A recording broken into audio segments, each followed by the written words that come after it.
హర్షద్ మెహతా 1990స్లో ఇతన్ని Amitabh Bachchan of stock market అని పిలిచేవాళ్ళు. ఎందుకంటే స్టాక్ మార్కెట్ బిజినెస్లో అతను ఒక పెద్ద కోటీశ్వరుడు అయ్యాడు. బాలీవుడ్ స్టార్స్ కన్నా ఎక్కువ సంపాదించేవాడు. పెద్ద పెద్ద ధనవంతుల దగ్గర లేని Lexus and starlet brand luxury cars అతని దగ్గర ఉండేవి. 1990స్లో అతను one of the India's highest tax payer. అలాంటిది కేవలం 2 సంవత్సరాల్లోనే అతని జీవితం మొత్తం మారిపోయింది. ఎంత సంపాదించినప్పటికీ చివరికి జైలు గోడల మధ్య ఉండాల్సి వచ్చింది. అతను ఎలా కోటీశ్వరుడయ్యాడు, పోలీసులు ఎందుకు అరెస్ట్ చేశారు, అసలు అతని స్టోరీ ఏంటో ఈ వీడియోలో చెప్పబోతున్నాను. Let's begin our episode. Harshad Mehta 1954లో గుజరాత్లో జన్మించాడు. కొన్ని సంవత్సరాల తర్వాత వాళ్ళ కుటుంబం ముంబైకి వలసపోయింది. ముంబైలోనే అతను తన చదువుని కొనసాగించాడు. హర్షద్ మెహతా 1976లో బీకాం పూర్తి చేశాడు. చదువు అయిపోగానే అతను 4 సంవత్సరాల పాటు బట్టల షాప్స్లో, సిమెంట్ షాప్స్లో, జ్యువెలరీ షాప్స్లో, ఇన్సూరెన్స్ కంపెనీస్లో సేల్స్ పర్సన్గా జాబ్ చేశాడు. అతనికి రోజు న్యూస్ పేపర్స్ చదివే అలవాటు ఉంది. ప్రతిరోజు న్యూస్లో స్టాక్ మార్కెట్ గురించి చదివేవాడు. స్టాక్ మార్కెట్ బిజినెస్లో చాలామంది కోటీశ్వర్లు అవుతున్నారని తెలుసుకున్నాడు. అలా కోటీశ్వర్లు అయిన వాళ్ళ బయోగ్రఫీ బుక్స్ని కొని చదివేవాడు. ఈ 4 సంవత్సరాల్లో అతను స్టాక్ మార్కెట్ గురించి బాగా తెలుసుకున్నాడు. 1980లో ఒక బ్రోకరేజ్ కంపెనీలో క్లర్క్గా జాయిన్ అయ్యాడు. బ్రోకరేజ్ కంపెనీ అంటే ఏంటో తెలుసా? ఏ స్టాక్లో ఇన్వెస్ట్ చేస్తే బాగా లాభాలు వస్తాయి అనే విషయం గురించి కస్టమర్స్కి ఈ బ్రోకరేజ్ కంపెనీస్ అడ్వైజ్ ఇస్తాయి. అలా అడ్వైజ్ ఇచ్చినందుకు గాను కస్టమర్స్ దగ్గర నుంచి కొంత మనీ ఛార్జ్ చేస్తాయి. ఈ బ్రోకరేజ్ కంపెనీస్ చేసే ఇంకొక పని ఏంటంటే, ఫ్లిప్కార్ట్ ఎలాగైతే బయ్యర్స్కి సెల్లర్స్కి మధ్య ఒక ప్లాట్ఫామ్లా పనిచేస్తుందో అలాగే స్టాక్ బయ్యర్స్కి సెల్లర్స్కి మధ్య ఈ బ్రోకరేజ్ కంపెనీస్ ఒక ప్లాట్ఫామ్లా పనిచేస్తాయి. హర్షద్ మెహతా 4 సంవత్సరాలు అదే కంపెనీలో జాబ్ చేశాడు. జాబ్ చేస్తూనే ఒకప్పుడు న్యూస్ పేపర్స్ ద్వారా తెలుసుకున్న నాలెడ్జ్తో స్టాక్స్లో ఇన్వెస్ట్ చేయడం స్టార్ట్ చేశాడు. ఏ స్టాక్లో ఇన్వెస్ట్ చేయాలనే దాని గురించి తన ఫ్రెండ్స్కి అడ్వైస్ కూడా ఇస్తుండేవాడు. అతను ఇచ్చిన అడ్వైస్ వల్ల ఫ్రెండ్స్కి లాభాలు కూడా వస్తుండేవి. అప్పుడు ఫ్రెండ్స్ హర్షద్ మెహతాని ప్రశంసించేవారు. ఈ 4 సంవత్సరాల్లో స్టాక్ మార్కెట్లో ఇన్వెస్ట్ చేయడం ద్వారా అతను చాలా డబ్బులు సంపాదించాడు.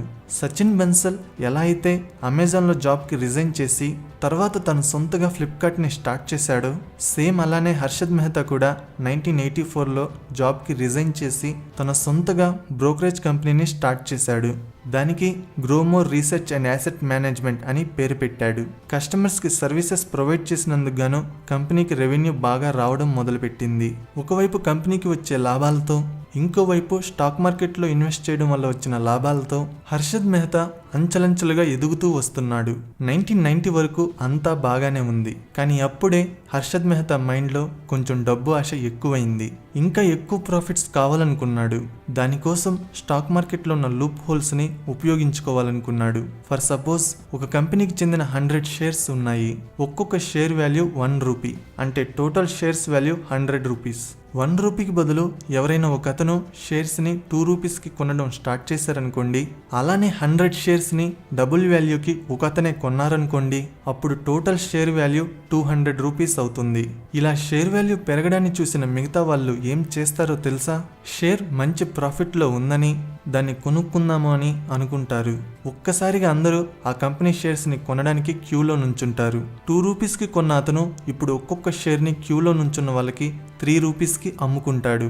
దీనివల్ల అతనికి 100 రూపీస్ లాభం. 3 రూపీస్కి కొన్న వాళ్ళు నెక్స్ట్ టైం 4 రూపీస్కి అమ్మాలనే ఆలోచనతో అలానే తమ దగ్గర షేర్స్ని పెట్టుకుని వెయిట్ చేస్తుంటారు.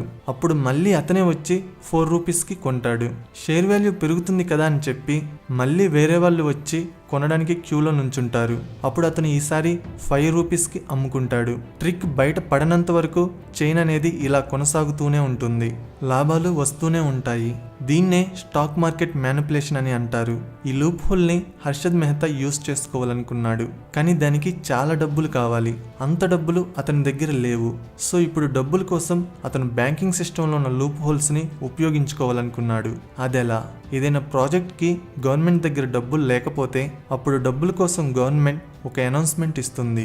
ఏమనంటే, మాకు ప్రాజెక్ట్ కోసం డబ్బులు కావాలి, మీరు కానీ మాకు డబ్బులు ఇస్తే మీకు ప్రతి సంవత్సరం ఇంట్రెస్ట్ పే చేస్తాము, కొన్ని సంవత్సరాల తర్వాత మీకు మీ ప్రిన్సిపల్ అమౌంట్ని తిరిగి ఇచ్చేస్తాము అని చెప్తుంది. అప్పుడు మనలాంటి కామన్ పీపుల్ ఇంకా బ్యాంక్స్ గవర్నమెంట్కి డబ్బులు ఇస్తారు. డబ్బులు ఇచ్చినందుకు గాను గవర్నమెంట్ ఇన్వెస్టర్స్కి బాండ్స్ని ఇష్యూ చేస్తుంది. ఆ బాండ్స్నే గవర్నమెంట్ సెక్యూరిటీస్ అని లేదా గవర్నమెంట్ బాండ్స్ అని అంటారు. 1990sలో ఏదైనా బ్యాంకుకి సడన్గా డబ్బులు అవసరం వస్తే ఆ బ్యాంక్ దగ్గర ఉన్న గవర్నమెంట్ సెక్యూరిటీస్ని షూరిటీగా పెట్టి వేరే బ్యాంక్ దగ్గర లోన్ తీసుకుంటుంది. కొన్ని రోజుల తర్వాత అప్పు తీసుకున్న bank principal amount plus interest pay చేసి షూరిటీగా పెట్టిన బాండ్స్ని విడిపించుకుంటుంది. ఇంకా బాగా అర్థమయ్యేటట్టు చెప్పాలంటే మనకి ఎప్పుడైనా డబ్బులు అవసరమైతే ఎలాగైతే మన బంగారాన్ని షూరిటీగా పెట్టి లోన్ తీసుకుంటామో సేమ్ అలానే గవర్నమెంట్ సెక్యూరిటీస్ని షూరిటీగా పెట్టి ఒక బ్యాంక్ ఇంకొక బ్యాంక్ దగ్గర లోన్ తీసుకుంటుంది. దీన్నే రెడీ ఫార్వర్డ్ డీల్ అని అంటారు. ఈ రెడీ ఫార్వర్డ్ డీల్లో ఒక బ్యాంకుకి ఇంకొక బ్యాంకుకి మధ్య బ్రోకరేజ్ కంపెనీస్ మీడియేటర్స్గా పనిచేస్తాయి. బ్రోకర్స్ పని ఏంటంటే లోన్స్ కావాలనుకున్న బ్యాంక్స్కి లోన్ ఇచ్చే బ్యాంక్స్ని చూసి పెట్టడం. ప్రస్తుతం 2 బ్యాంక్స్ మధ్య బ్రోకర్ హర్షద్ మెహతా. ఈ రెడీ ఫార్వర్డ్ డీల్లో కొన్ని లూప్ హోల్స్ ఉన్నాయి. వాటిని యూస్ చేసి హర్షద్ మెహతా స్కామ్ చేశాడు. అది ఎలా అనేది ఒక చిన్న ఎగ్జాంపుల్ని ఉపయోగించి చెప్తాను. ఫర్ సపోజ్ ABCD అని 4 బ్యాంక్స్ ఉన్నాయి. బ్యాంకు ఏకి డబ్బు అవసరం వచ్చింది. అప్పుడు ఆ బ్యాంక్ హర్షద్ మెహతా దగ్గరికి వెళ్ళి మాకు లోన్ కావాలి, గవర్నమెంట్ బాండ్స్ని షూరిటీగా పెడతాము, లోన్ ఇచ్చే వాళ్ళు ఎవరైనా ఉంటే చూడు అని చెప్తుంది. అప్పుడు హర్షద్ మెహతా నాకు కొంచెం టైం ఇవ్వండి, వెతికి పెడతాను అని చెప్తాడు. అలానే బ్యాంక్ బి హర్షద్ మెహతాని అప్రోచ్ అవుతుంది. ఏమనంటే మేము లోన్ ఇస్తాము, ఎవరైనా లోన్ తీసుకునే వాళ్ళని వెతికి పెట్టు అని అడుగుతుంది. అప్పుడు హర్షద్ మెహతా బ్యాంక్ బి దగ్గర నుండి లోన్ అమౌంట్ని చెక్స్గా తీసుకొని నాకు కొంచెం టైం ఇవ్వండి, బాండ్స్ని తెచ్చిస్తాను అని చెప్తాడు. RBI రూల్ ప్రకారం బాండ్స్ని షూరిటీగా పెట్టుకుని లోన్ అమౌంట్ చెక్స్ని వేరే బ్యాంక్ పేరు మీద ఇష్యూ చేయాలి తప్ప బ్రోకర్ పేరు మీద ఇష్యూ చేయకూడదు. కానీ హర్షద్ మెహతాకి అప్పట్లో మంచి పేరు ఉండడం వల్ల బ్యాంక్ బి అనేది లోన్ అమౌంట్ని చెక్గా అతని పేరు మీదే ఇష్యూ చేసేది. బాండ్స్ని షూరిటీగా పెట్టడం అంటే డైరెక్ట్గా బాండ్ పేపర్స్ని లోన్ ఇచ్చే బ్యాంకుకి ఇవ్వరు. బాండ్స్ని షూరిటీగా పెడుతున్నట్టు లోన్ తీసుకునే బ్యాంక్ లోన్ ఇచ్చే బ్యాంకుకి ఒక రిసిప్ట్ ఇస్తుంది. దాన్నే బ్యాంక్ రిసిప్ట్ BR అని అంటారు.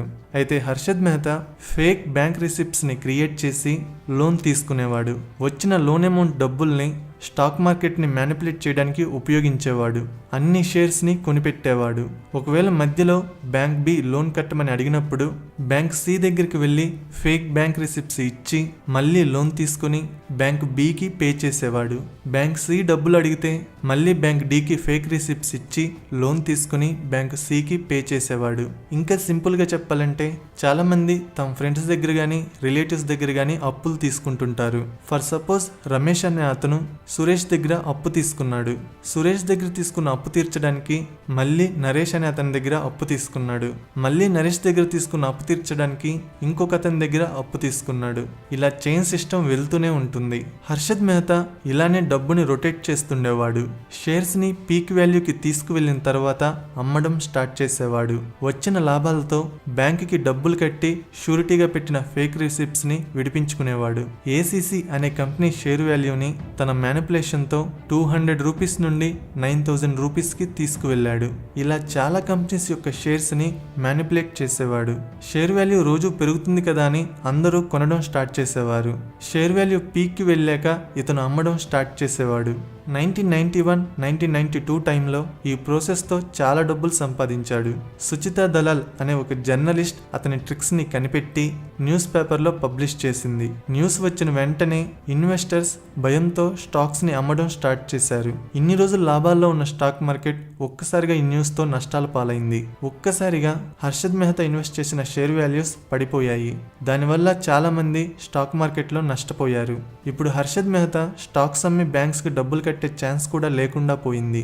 ఎందుకంటే ఆల్రెడీ షేర్ వాల్యూస్ పడిపోయాయి గనుక తక్కువ రేట్లకి అమ్మడం వల్ల లాభం లేదు.